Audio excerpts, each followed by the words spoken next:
In a small village surrounded by dry fields and narrow dust roads lived a girl named Mira. She lived with her parents and her younger brother Ravi. Every morning, Ravi wore his school uniform, packed his books in his bag, and walked to school with other children from the village. Mira stayed home.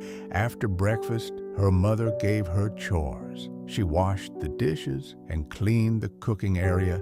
She swept the floor and wiped the table. She carried water from the well and filled the large pots. Some days she helped cut vegetables and cook lunch. Other days, she went with her father to the fields. There, she helped remove weeds, gather vegetables, and carry small bundles of crops back home. One day, she gathered the courage to ask if she could go too. Her parents refused. They said school was important for boys. Girls had different responsibilities. There was work to be done at home. There were fields to tend. There was cooking, cleaning, and caring. After that, she never asked again. But the question stayed inside her.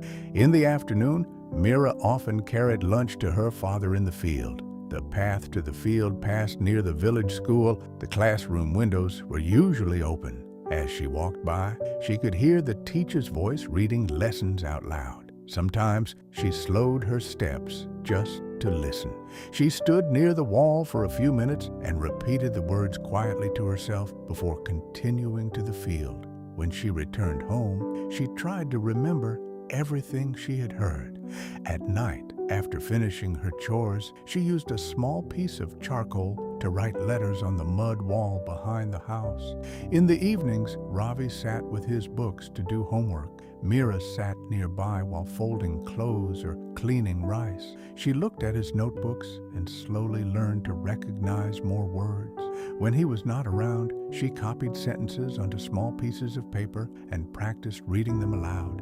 One afternoon, an official letter arrived from the city office about their land. It had many printed words and a government stamp. Her father could not read it. He asked Ravi to try, but the language was difficult. Mira asked if she could see it. She read slowly at first, then more clearly. She explained what the letter said, the changes in land records, and the date they needed to visit the office. Her father was surprised. He did not know she had learned so much. He asked her how she could read like that. She told him she listened to the lessons near the school and practiced from Ravi's books whenever she had time. That evening, her parents talked for a long time. The next week, Mira walked to school with Ravi. She worked hard in class and continued helping at home. She finished her studies and later went to a nearby town for higher education. Years later, Mira returned to her village as a teacher. She opened a small school for girls so they would not have to stand outside windows to learn. Now, every morning, boys and girls walk to school together, carrying their books openly, and no girl in the village has to learn in secret anymore.